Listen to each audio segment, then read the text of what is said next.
our first show back after several months, we got Harvey to join us, which is great. But back to my initial thought on the Crawford fight.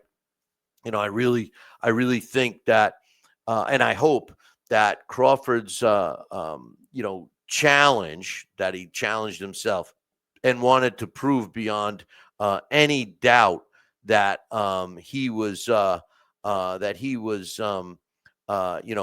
a good fighter, and that he would do what he needed to do in the ring, made a big difference. Well, listen, we're gonna get now. I see Harvey, and he's here.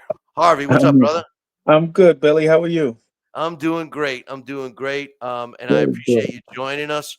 Sure.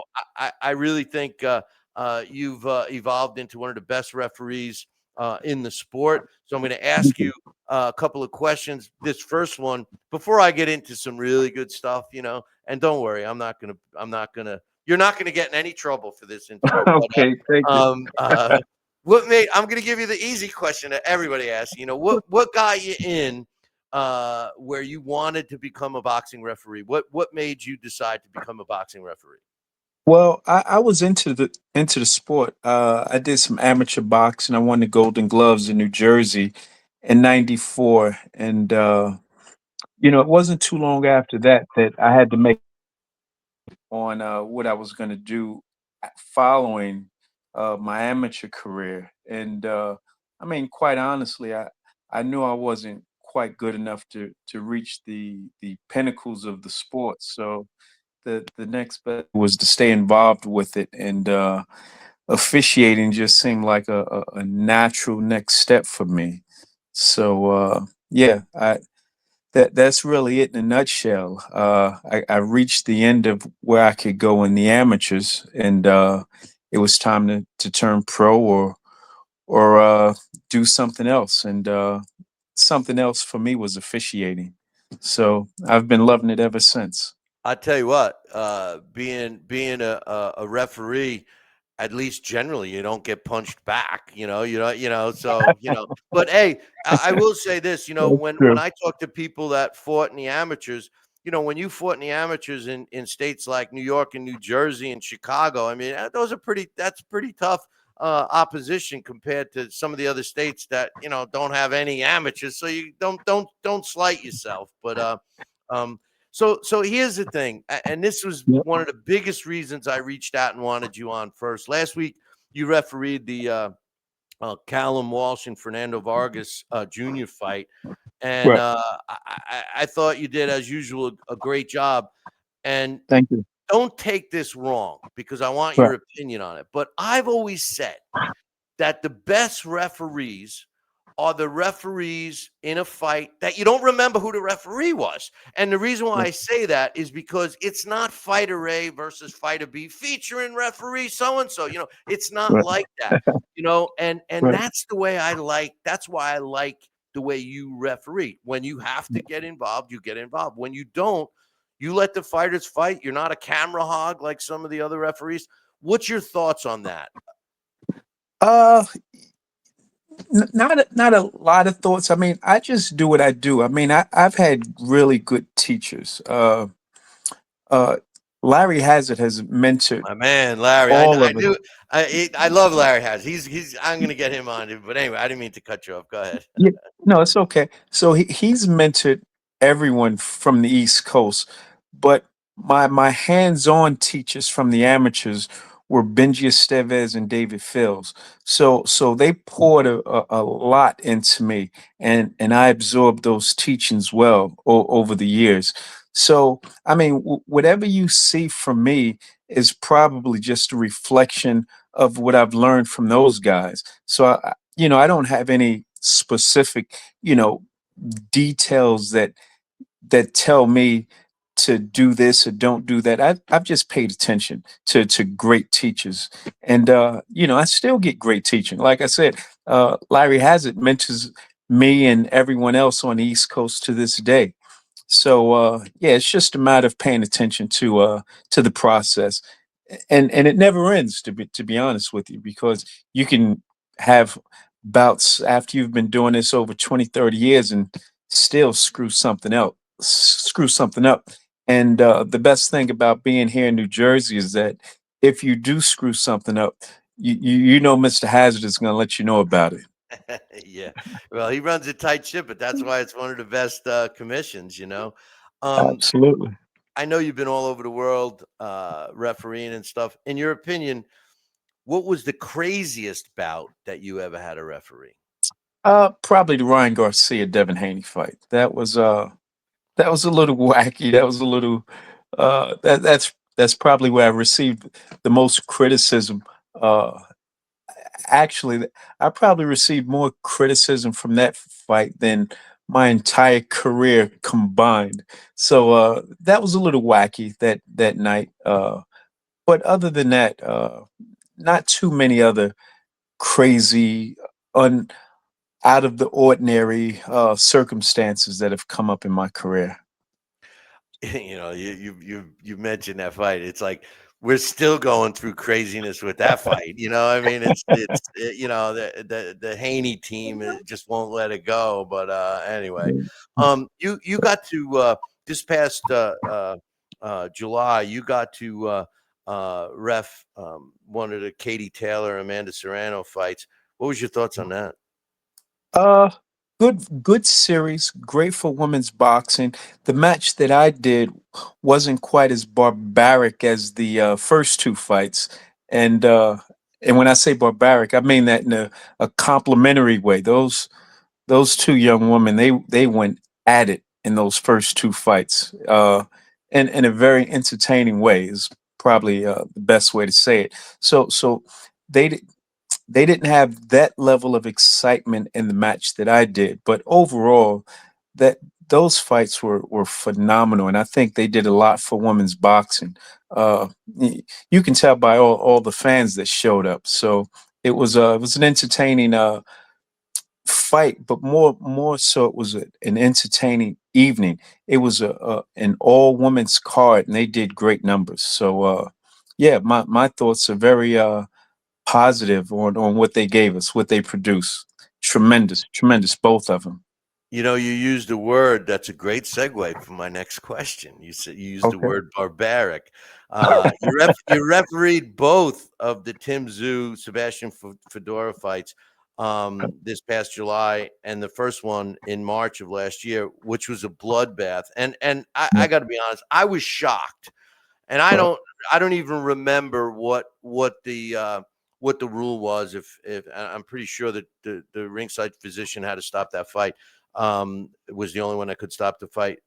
I never saw so much blood in my right. life. Okay, you were covered with blood. I mean, I was watching from TV. I was getting covered with blood. I can't believe that they didn't stop that fight. I mean, Right, the not only was the blood flowing in his eye, it was like it was like a hose was hooked to his head. right, I just, what's your thoughts on that? I mean, what was going through your mind during the fight? I know what was going through my mind as I'm watching the fight. I couldn't right. imagine what was going through yours in the ring with them. Yeah, well, there were quite a few rounds where there was just a consultation between me and the doctor. We check in with the fighter in between rounds with his corner. They were all on board. I think what we took into account was that Zoo, although he came up short that night, was still fighting back with all of the blood that you mentioned. Yeah, it was a lot of blood. I've never been involved in a fight that bloody, but yeah, I mean, it's one of those things where if the fight is willing and and it's deemed that he can still see, then we have to give him the chance to keep going. Uh, my thoughts, I try to keep it as neutral as possible, and just continue to go through round after round doing my observations and having consultations with our ringside physicians, and taking my cue from him, taking my cue from the fight, and taking my cue from the cornerman. And they were they were warriors. They wanted to keep going, and we allowed them to go. Sometimes the corners are more warrior than the fighter should be. I mean, I've always looked at it like, that's their job to make the decision, and Right, it was a bloody fight. It was definitely a bloody right. fight. With that said, what in your opinion, what was the best fight you ever refereed that when the night was over, you just, you were able to say to yourself, damn, that was a great fight that I was part of. Hmm. It's a good question. I think one that comes to mind immediately is Leo Santa Cruz and Carl Frampton. They had two fights. The Right. first fight was in New York, and they basically just stood toe to toe and gave you uh, back and forth nonstop action for 12 rounds. That was probably the best fight I've had to be a part of. They were that was sensational what those two guys gave, and then they had a rematch, maybe a little less than a year later in Ireland, in Carl Frampton's hometown. But yeah, the first fight was in New York, and it was fantastic. And for your listeners, if they haven't seen that fight, I would say go check that fight out. Check it out. Leo Santa Cruz versus Carl Frampton. Great fight. Yeah, and they were both at the peak of their careers in that first fight. Yes, There's no question. yes, Yeah, they no, that were. that I'm Yes, glad you reminded me of that fight. That's good. This last thing is more of a like a boxing thing, and I've been talking about it on today's show. Um, you know, my opinion is boxing today is nothing like it was in previous eras, and I think despite the potential of us having, in my opinion, we could have the greatest fighters of all time right now because of the nutrition advances and the training methods and the added benefit of all the video and footage we could obtain to prepare for fights. Um, you know, uh, it seems to me that a lot of fighters, always opt for the easiest way out for the right, biggest gain until Crawford stepped in the ring with Canelo and right, showed the world, the boxing world, that there's more to it than just, keeping your O intact. I mean, he put it all on the line. In your opinion, do you think, and I've been talking about this all day now, do you think that this fight, specifically by Terrence Crawford, will inspire some of the younger fighters or even promoters and managers to challenge their fighter or themselves if they're the fighter thinking to do what Terrence Crawford did? And I don't mean move up 3 weight classes. I mean right. just go after the next guy that somebody's saying is better instead of just, talking smack on social media. Yeah, you know what? I think I see your point. I think with these guys, I think they're motivated. Most of them are motivated by the finances that come with it. So I think you may start to see more of the matches you want to see, being that you have these promoters that are pouring a lot of money into the sport now. So they're starting to make some of the matches that we've wanted to see for years, and they're finally starting to get made. Uh, it, I think if they're fairly compensated, I think you'll see more guys taking chances. And by no means am I saying that that's what prompted Crawford and Canelo to fight one another. I'm not saying that. I'm what I'm saying more so is that the guys that make these decisions from the business point of view, if both sides feel that they can compensate their fighters, I think you'll see guys get things done. I think besides the finances, what's been a problem in recent years is promoters just don't do business with one another. And you've had this promoter won't do business with that promoter, and you know I think it's been more of guys staying in their playing in their own playground as opposed to just not wanting to fight. But I think if you can get these promoters to start doing business with one another, I think we can get more fights along those lines, like Crawford and Canelo. You You know, know, I think it's more business than the fighters just being reluctant. I mean, yeah, there certainly are going to be fighters that are reluctant, but I tend to look at it more from a business standpoint, and the powers that be have to say, okay, we're going to take a chance, but we're being compensated, so it's worth the chance. no, no. Listen, I agree with you 100%. Have always said it's not the fighter because the fighter themselves to be a fighter. I mean, Right, that's your makeup. You're not afraid right, to fight somebody else, but the money obviously comes into it. And I think you're 100% right with the promoters not wanting to play nice with each other. And I blame the UFC's success on that, where they were able to create a league. And I think for the last 10 years now, a lot of these promoters have decided to try to keep it within their own world because in mm, their mind it's like a league. You know what I mean? right, Why you go right, out? So then you add a guy like Turkey Al Rashid, who seems to be helping the cause a little bit by opening up his pocketbook. But I right, kind of look at that sometimes as a negative too. And I'll tell you why. The mhm, boxing has always had a tendency to follow the money, right? I mean, you right, could go back 100 years and it was the same. I mean, money drives the fight. I mean, it's called prize fighting for a reason. right, Um, and what happens in boxing, what I see is that promoters become lazy. So if you get a guy that's willing to open up a checkbook, everybody starts to depend on him.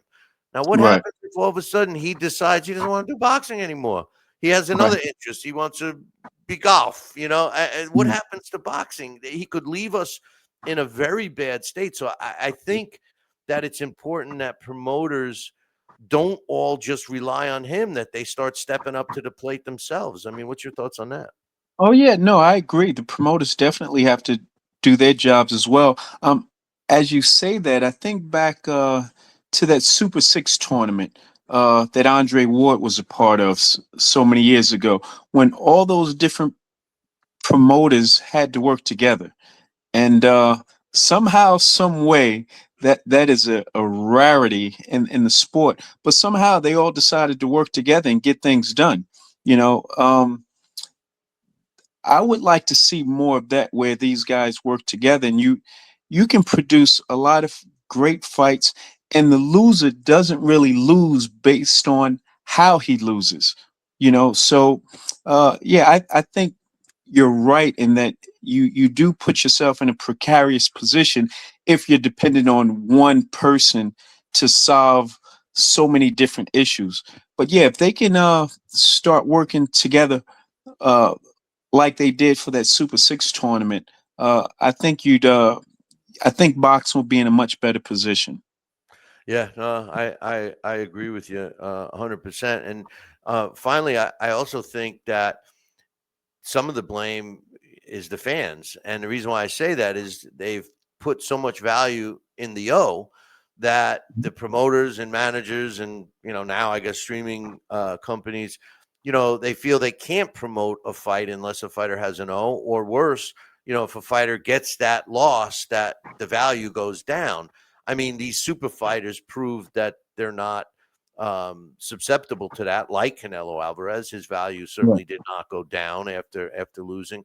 Do you right. think that can turn around? Do we need the fan to support that, or do we need the marketing of a fighter different? I mean, what's your thoughts on the Yeah, value of the O?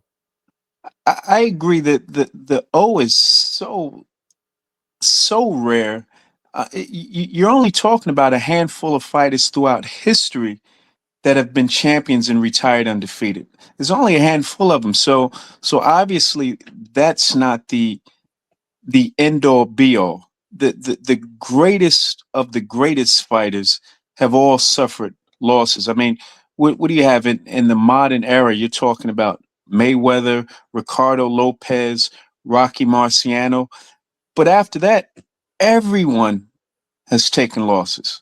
So what have we been promoting before the Mayweather fight? I mean, if you put on a good fight, win, lose, or draw, fans are going to want to come see you. So yeah, maybe that is a problem with the promoters and how they promote.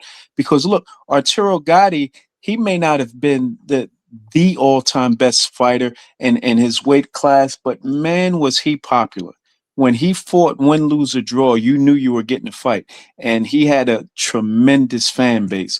So yeah, it's not all about the zero. And you're right. I don't know how the best way to promote these guys are. I mean, that's for the promoters to figure out. But when you have guys that put it all on the line, people are going to want to come see you. And Gotti's just one of a lot of examples. You can't define a fighter's worth merely by wins and losses because I you can pad a record and get a guy to be 50, 60, 70 and 0 and he hasn't fought anybody. But then you can have exactly. somebody who has 3, 4, 5, maybe even 10 losses, but you want to see that guy because you know he's going to put on a show. 100%. I couldn't have said it better. And you mentioned Arturo Gotti. Yeah, we need another one of him. We need another Boom Boom Mancini. We need those Oh kind of yeah. fighters. You know what I mean? I mean, Oh yeah. and you're right. I just think that somewhere along the line, a promoter feels he can't promote a fighter if he loses, or they coddle him, like you said. The people who they're fighting aren't great. Then all of a sudden they get in the ring with somebody good, they lose, and then they kick them to the curb, which isn't fair to the Right. fighter either. But uh, Yeah. anyway, listen, man. I think that we're in a resurgence right now, and I think Yeah. that the Crawford Canelo fight really added to that. So we were heading Yeah. in the right direction to begin with, and time will tell. Hopefully we'll get some more fights, and hopefully we'll get to see Harvey Dock being the third man in the ring, because there's not many better than you. That's for sure, my man. Thank you, Billy. I appreciate that. And And I and yeah, and I I mean, I appreciate you coming on, man. I really do. yeah. Yeah, anytime, Billy. You're my guy. Anytime you want me, you just let me know. Okay, And well, don't be surprised if you're hearing from me sooner than you think. But okay. hey, listen, I appreciate your time. And Yes, if sir. you see my man Larry, tell him I'm hunting him down. He's coming. He's going to be coming on too soon. All right. Will do. Will All right, do. brother. You have a good one. Thanks, Billy. You too. Take care. All That's my right. man Harvey Dock. In my opinion, one of the best, if not the best, referees out there today, and telling it like it is. And I appreciate what he said, because he's saying it the way it should be. I mean, fighters, and I'm glad he mentioned Arturo Gotti. Like Harvey said, he's out of Jersey. Arturo Gotti. I remember seeing Arturo Gotti a couple of times at what was the venue? He always, I want to say Ice Palace. It wasn't the Ice Palace, but he always fought at this place in Jersey, and I remember going to